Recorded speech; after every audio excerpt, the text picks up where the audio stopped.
Snow White and the Seven Dwarfs, A Tale of the Brothers Grimm, read by Exie Sands. Once it was the middle of winter, and the snowflakes fell from the sky like feathers. At a window with a frame of ebony, a queen sat and sewed, and as she sewed and looked out the window, she pricked her finger with the needle, and 3 drops of blood fell in the snow. Oh, what a lovely sight! If only I had a child with skin white as snow, lips as red as blood, and hair as black as ebony wood. Soon afterward, the gentle queen gave birth to a little daughter, who was as white as snow, as red as blood, and as black as ebony wood. She was called Snow White.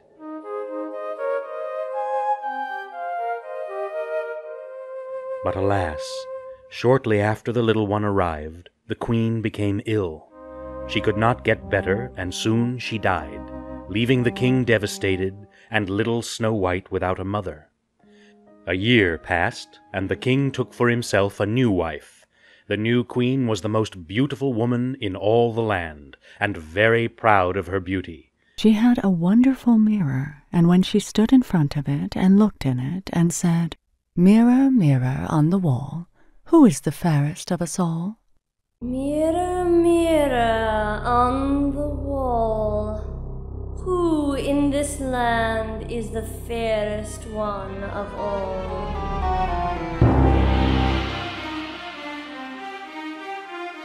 In all the land, my queen, from this castle to the 7 jewel mountains, you are the fairest one of all. And so the queen knew for certain that no one in the world was more beautiful than she, and year after year the mirror would say, In all the land, my queen, you are the fairest one of all. Then Snow White had her 7th birthday, and the queen stood before the mirror once more. Mirror, mirror on the wall, who in this land is the fairest one of all? You, my queen, are fair, it's true, from this castle to the 7 jewel mountains. But little Snow White is now 1,000 times fairer than you. What? My own stepdaughter? Fairer than I? Curses! I hate her, for she is more beautiful than I. The queen became pale with envy. Whenever she looked at Snow White, she hated her, and wondered if she would ever again be the most beautiful in all the land. This turned her heart cold and barren. For 10 years, her jealousy gave her no peace. Finally, on the eve of Snow White's 18th birthday, she summoned a huntsman. Take Snow White into the forest. Find a lonely spot and shoot an arrow through her heart. As proof that she is dead, bring her heart back to me. But your majesty! As proof that she is dead, bring her heart back to me.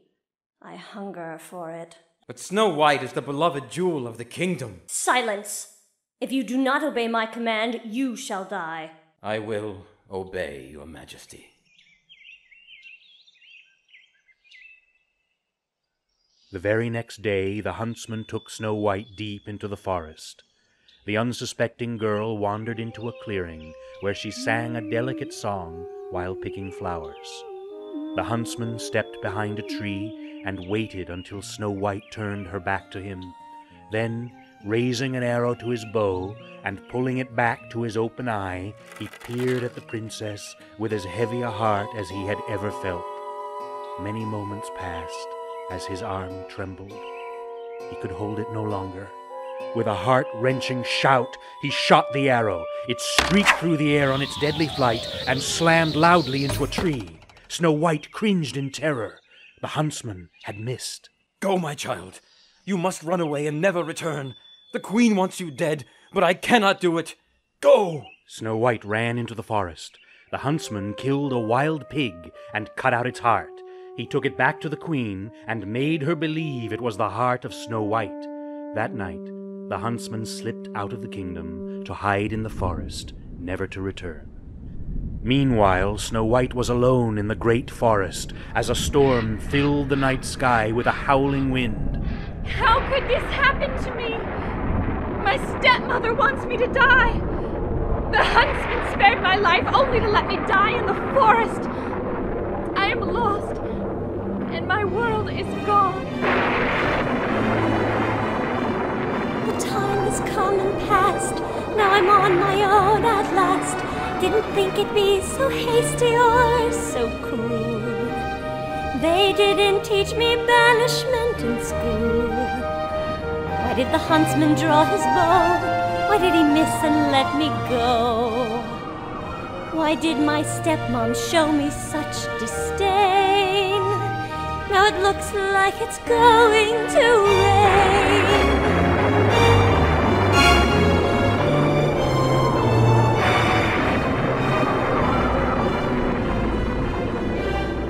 Beauty has a cost.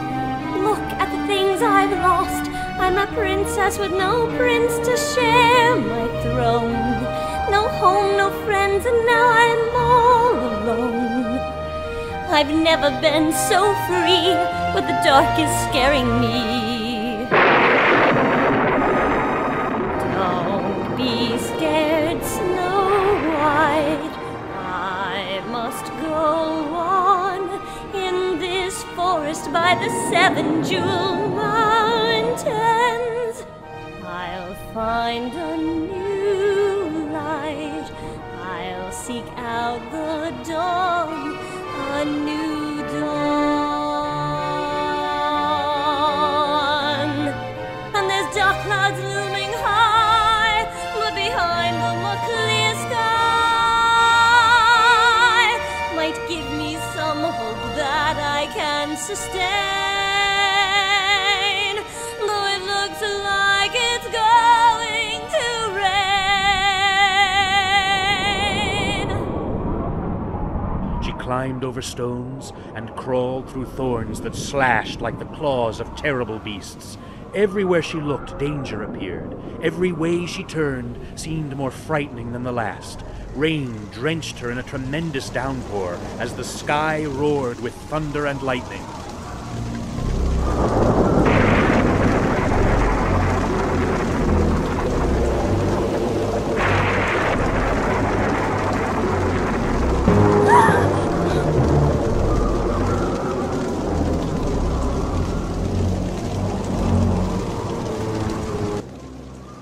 She could feel the dark shadow of doom closing in on her. Snow White cried out and fell to the ground. With a feeble effort, she lifted her head and spied an opening to a small cave just beyond a great tree. With her last bit of strength, she crawled into the cave and hid from the storm. Overcome by exhaustion, she curled up and fell asleep. Dawn woke the forest to the song of the birds, and Snow White was soon awake.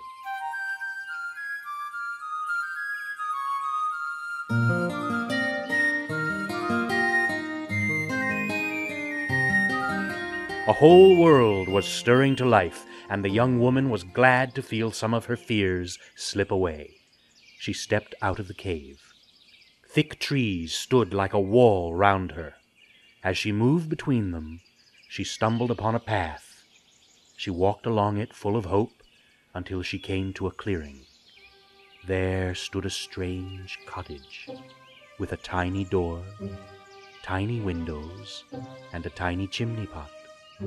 Everything about the cottage was much tinier than it ought to be. Snow White went to the door and pushed it open. Bending over so she could fit under the ceiling, she found it to be a cozy home with a table all set with 7 places for a meal. I wonder who lives here. What tiny plates! And spoons! Oh, there must be 7 of them, the tables laid for 7 people. 7 very little people. Upstairs was a bedroom with 7 little beds. The house was warm, friendly, and charming, but hardly neat. Everywhere she looked there was some chore that needed doing. Whoever lives here needs help keeping it neat and clean. I shall clean this house and cook a delicious meal for its 7 owners.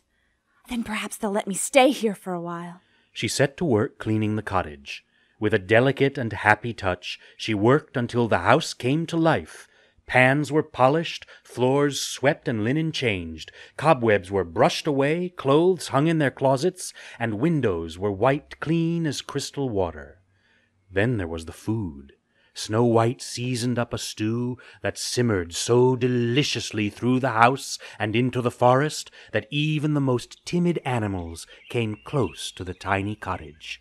Soon Snow White made friends with these animals, large and small.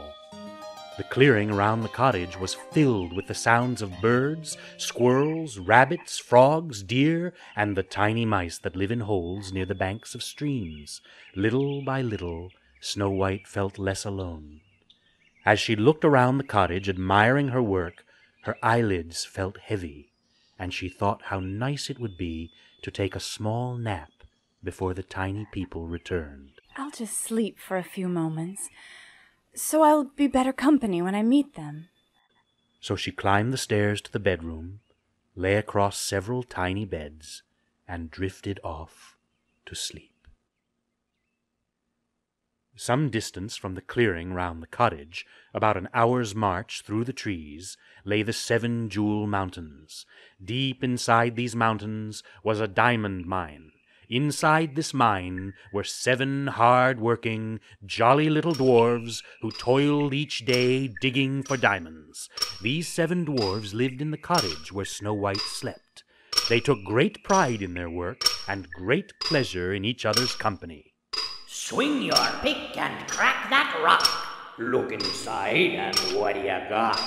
A diamond as big as my foot is what I got. Swing your pick and tear that rock. Strike with all your might. The sweetest knickknacks bear the shock, the diamonds. The sweet finds, we mine them in the mines.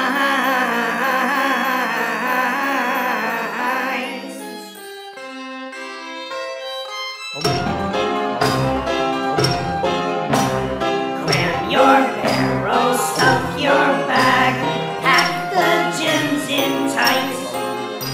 So many that our pockets sag, so many diamonds. The sweet finds, we mine them in the mines.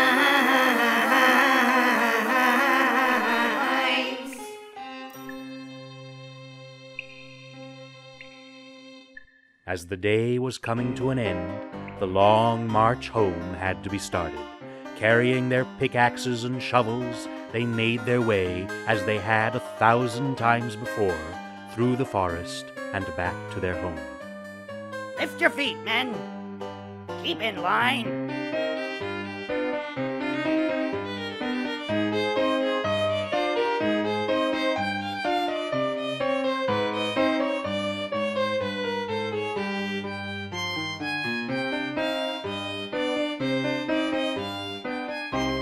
They were always pleased to see their little cottage, but this time it looked magical.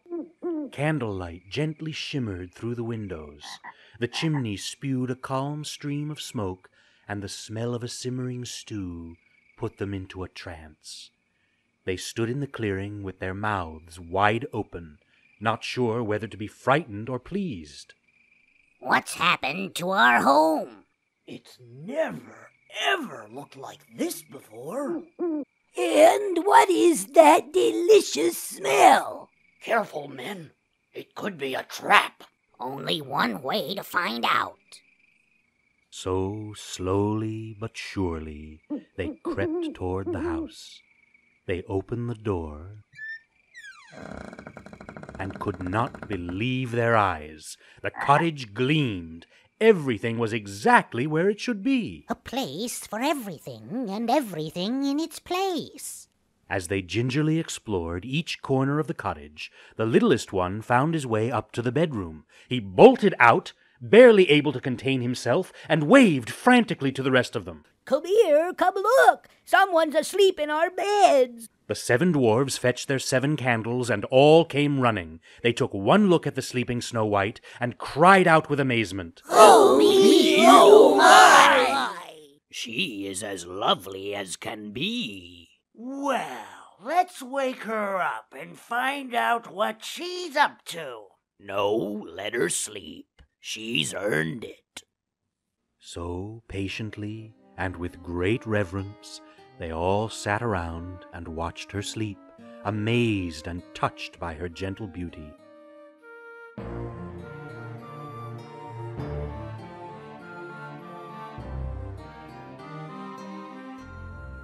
Finally, after an hour or so, she stirred. Snow White put her hands up to rub her eyes. When she pulled her hands down, she was startled to see the 7 tiny men. Oh, you're here. I'm Snow White. I hope you don't mind that I made myself at home here in your charming little house. They stared at her for several seconds without saying a word. Can you talk? Why, sure we can talk.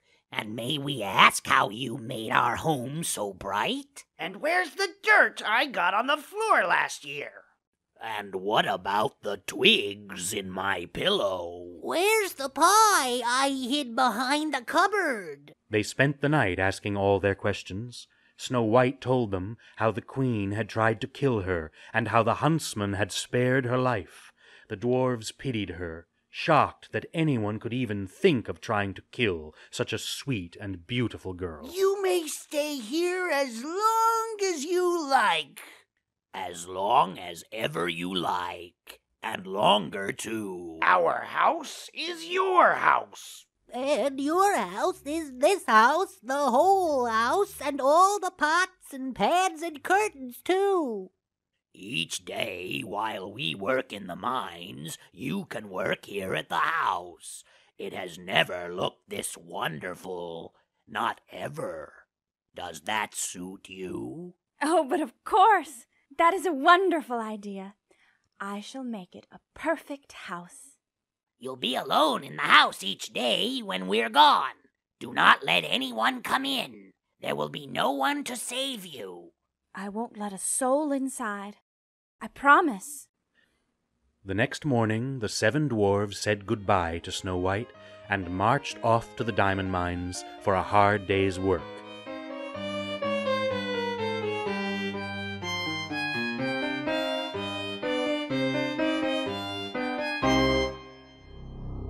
Back in the palace, the queen was glowing with confidence that she was once again the most beautiful in the land. She strode to the mirror and asked the question she was sure she knew the answer to. Mirror, mirror on the wall, who in this land is the fairest one of all?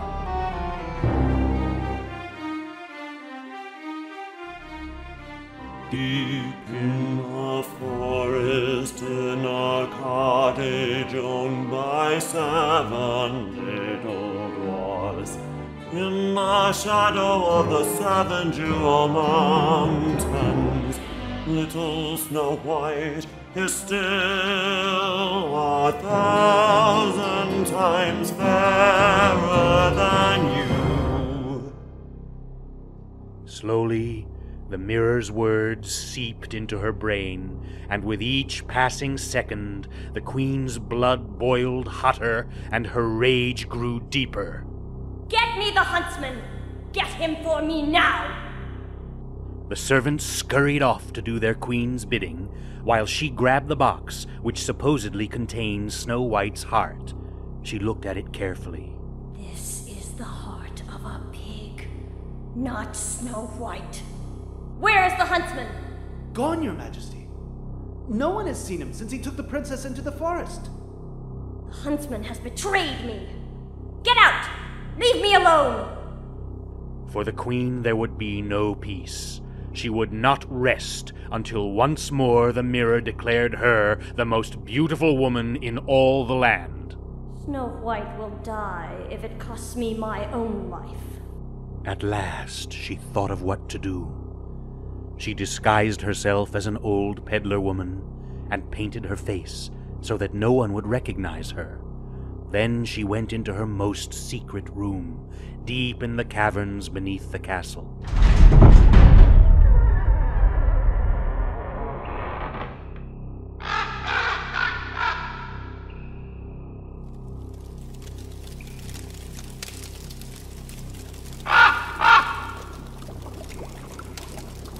Into a great black cauldron, she poured a deadly liquid potion. The fire roared and the potion boiled. Steam filled the caverns with the foul smell of sinister magic. Boiling blood of wild boar, tongue of newt and a raven's feather, a horse's eye and a pinch of nightshade, all together. Oh, what a lovely drink! Just one sip, and in a blink you sleep like death, and no one can wake you, no one can make you grow old like me, no growing old. Now watch this.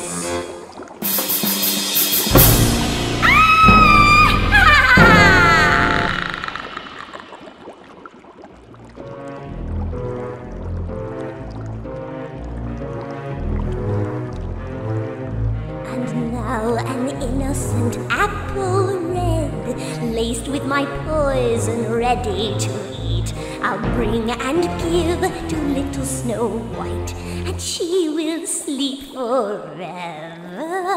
Oh, what a lovely fruit! Just one bite, you're out for good. You sleep like death, and no one can wake you. No one can make you less cold. Snow White, you will be cold. Soon you will be cold. Snow White, your queen comes to visit you. The next day, as the queen traveled into the forest, the wind began to howl through the trees, but so single-minded was her hatred of Snow White that she scarcely noticed. Finally, she reached the door of the cottage. Who is it? Just an old peddler woman selling her wares. I've brought with me today some very beautiful apples, my dear. Snow White peeked out through the window. I'm not allowed to let anyone in. The dwarves have forbidden it most severely. If you don't want to, I can't force you. But you have a kind face, so I will just leave one here on your doorstep for you to put in a pie.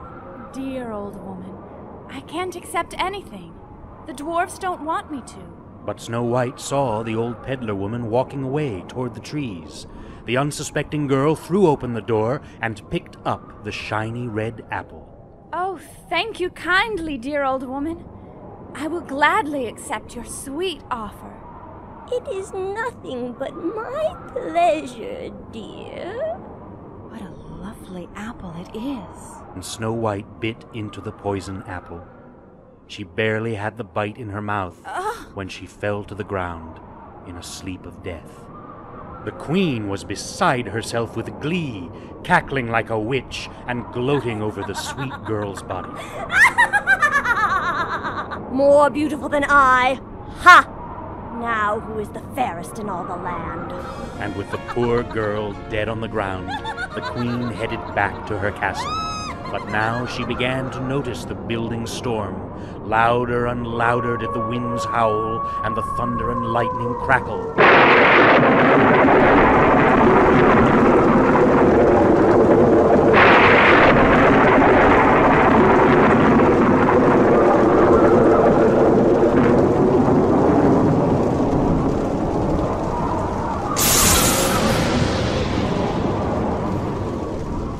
crept into her mind.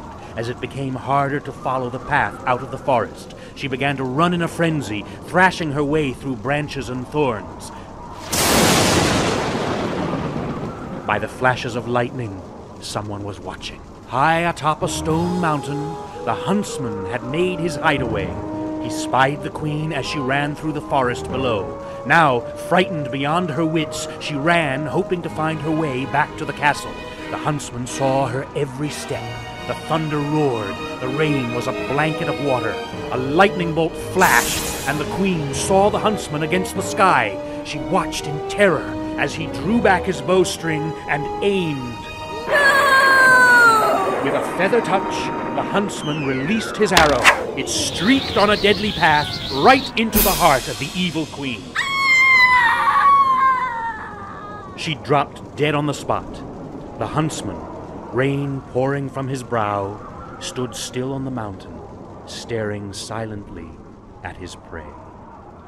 As the last breath left the queen's body, Snow White stirred on the ground and opened her eyes. She sat up in confusion and blinked at the storm that howled around the little cottage. The sleeping spell was broken. How strange. Where am I? What cottage is this? I'm so far away from home. I must find my way back again. Snow White made her way across the clearing and headed into the forest. While the storm raged around her, she crept along beneath the swaying trees, never straying from the path toward home. She leapt from stone to stone and crossed the rushing stream. Rain-soaked and chilled by the wind, she followed the winding path through the trees. Neither afraid nor confused, Snow White thought only of her home in the castle where her father was king. She walked through the night as the storm died away. By sunrise, the forest rejoiced at the sight of Snow White. When she reached the castle, all the people were overjoyed to see her alive and well.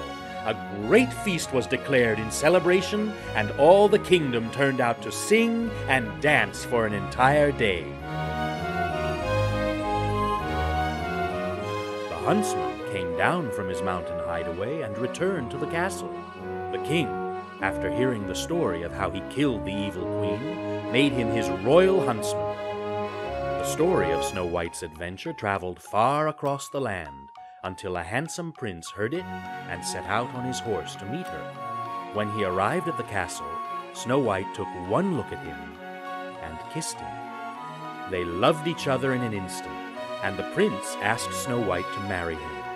The very next day, Snow White did, and after a grand royal wedding, they both lived happily ever after.